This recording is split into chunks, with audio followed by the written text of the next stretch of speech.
अब यहाँ तक आ ही गए हैं तो हमारे चैनल को सब्सक्राइब जरूर करें और नीचे दिए गए बेल आइकन को जरूर दबाएं ताकि हर खबर सबसे पहले पहुंचे आप तक। नमस्कार, मैं हूं महक शर्मा और इस वक्त आप ये लाइव तस्वीरें देख रहे हैं हरियाणा के करनाल से। और इस वक्त हम मौजूद हैं करनाल के सिटी थाने में। मैं आपको बताना चाहती हूं कि सिरसा डेरा प्रमुख बाबा राम रहीम लगातार विवादों के घेरे में आते रहे हैं और अब से कुछ दिन पहले भी वो विवादों के घेरे में आए थे। और जो उनकी बेटी है हनीप्रीत, वो भी आ रही थी, क्योंकि मैं आपको बताना चाहती हूँ कि हनीप्रीत के जो पूर्व पति हैं विश्वास गुप्ता और जो हनीप्रीत के ससुर हैं MP गुप्ता, उन्होंने करनाल के SP को एक दरख्वास्त दी थी, एक कंप्लेंट दी थी, जिसमें उन्होंने साफ शब्दों में ये कहा था कि हमें जान से मारने की धमकी दी है।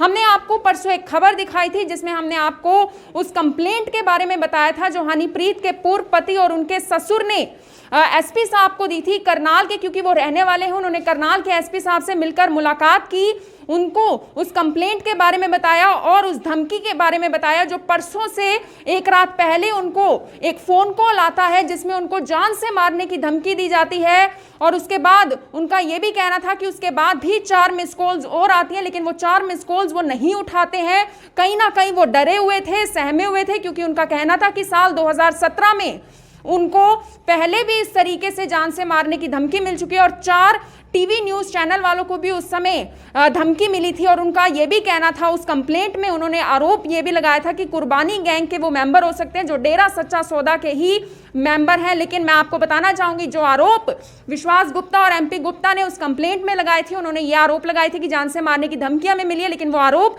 जो उन्होंने डेरा सच्चा सौदा प्रमुख जो बाबा राम रहीम है और हनीप्रीत पर उन्होंने लगाए थे, क्योंकि उनकी यह आशंका थी कि हो सकता है जो बाबा राम रहीम है और हनीप्रीत है उन्हीं के द्वारा जान से मारने की MP गुप्ता को धमकी मिली है। लेकिन अब मैं आपको बताना चाहूंगी, वो आरोप कहीं ना कहीं गलत साबित होते हुए नजर आ रहे हैं। इसी मामले को लेकर जो सिटी थाने के SHO हैं संदीप सिंह, उनसे हम बातचीत करेंगे कि क्यों वो आरोप गलत साबित होते हुए नजर आ रहे हैं। सर, क्या आपको जानकारी मिली थी इस कंप्लेंट के बारे में? 10 तारीख को मिस्टर MP गुप्ता ने हमारे SP साहब गंगाराम पूनिया जी को एक कंप्लेंट दी थी SP ऑफिस में, जो SP साहब ने वो हमारे को मार्क करी थी और उसमें आरोप लगाया था कि किसी अज्ञात नंबर से हमारे को धमकी भरा फ़ोन आया है और 2-3 मिस कॉल्स भी आए हैं। तो हमने इसके बारे में वेरीफाई किया, साइबर सेल की मदद ली, जो एड्रेस था और जिस व्यक्ति से हमने जिसके नाम था उनसे बात करी। वो जैसे हमने फ़ोन करा वो रात को थाने में आ गए और उनसे हमने वेरीफाई किया। वो असली इशू ये है कि जो मिस्टर MP गुप्ता है, इसके ही रिलेटिव है एक बॉबी गुप्ता, देवकीनंदन नाम है उनका। उनका और इनका छोटा मोटा एक शॉप को लेकर कोई विवाद था, वो शायद मेरे ख्याल में इनका सोल्ड आउट भी हो गया। अच्छा। तो जो मनीष शर्मा जी हैं सरपंच, जिनका फ़ोन नंबर है ये, और जो देवकीनंदन गुप्ता है बॉबी गुप्ता, इनके फ्रेंड है। ये 3-4 व्यक्ति और बैठे थे। तो वहाँ पर ये बात चल गई कि हमारा उनसे छोटा मोटा विवाद चल रहा है चाचा जी से।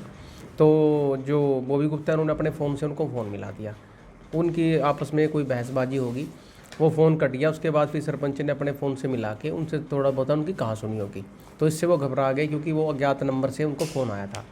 तो एप्लीकेशन आ गई थी, तो हमने इसमें वेरीफाई करके और जो दोनों पक्ष हैं उनको आमने सामने करवा दिया था, जो कि उनका जो डिस्प्यूट था वो रिजॉल्व। तो मामला साफ हो चुका है कि जो धमकी थी वो बाबा राम रहीम द्वारा उनको नहीं दिलवाई गई? ऐसा बिल्कुल भी नहीं, बिल्कुल। सर, आपको नहीं लगता कहीं ना कहीं लाखों अनुयायी हैं, हजारों में अनुयायी हैं जो बाबा राम रहीम हैं, उनको भी ठेस पहुंचती है अगर इस तरीके से वो विवादों के घेरे में आते हैं? तो मैं इस पर टिप्पणी नहीं करना चाहूँगा, क्योंकि जैसे उनको अज्ञात फ़ोन नंबर से कॉल आया तो कई बार आदमी घबरा भी जाता है। तो उसमें कंप्लेंट दी, हमने वेरीफाई करवा दिया, वो बैठ के उनका सारा रिजोल्व हो गया। तो इस तरीके से कंप्लेंट में किसी का नाम बता देना, आशंका बता देना, गलत एक तरीके से कंप्लेंट देना, उनके ऊपर भी कोई कार्रवाई होगी जो MP गुप्ता हैं? देखते हैं आगामी कार्रवाई क्या बनेगी। अभी तो हमने मतलब इसको जो कंप्लेंट है इसमें DDR एंट्री कर दिया है और इनका रिजोल्व हो गया, उसके बाद देखते हैं। तो उन लोगों के लिए क्या मैसेज देना चाहेंगे जो गलत तरीके की कंप्लेंट लेकर आ जाते हैं, किसी गलत आदमी पर आरोप लगा देते हैं सीधे तौर पर? नहीं, मेरी ये है कि जो फेयर कंप्लेंट है वही दी जाए। लेकिन कई बार ऐसा है, इनको मतलब ये इशू था ना जिसमें से अज्ञात फ़ोन से आया तो घबरा भी जाता आदमी कई बार। वो रिजोल्व कर दिया हमने, वेरीफाई करके सारा हो गया।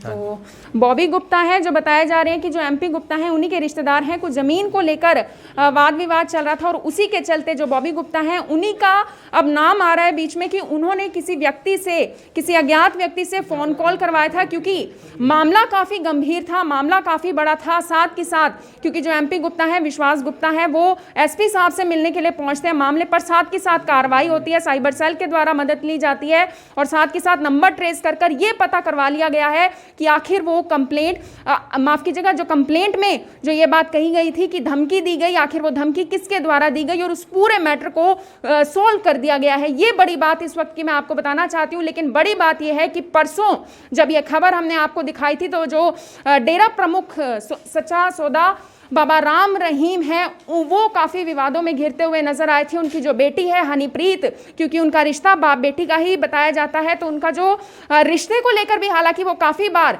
विवादों में घिरे हैं और वो विवादों में घिरने की वजह भी जो विश्वास गुप्ता है, हनीप्रीत के जो पूर्व पति हैं, वही रहे हैं, क्योंकि उन्होंने ही मीडिया के सामने आकर उनके रिश्ते के बारे में भी अपशब्द बोले थे, डिस्क्लोज किया था कि आखिर उनका रिश्ता बाप बेटी का नहीं है।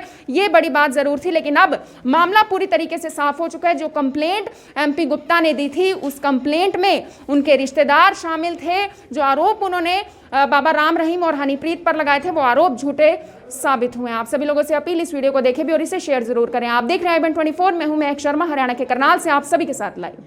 धन्यवाद।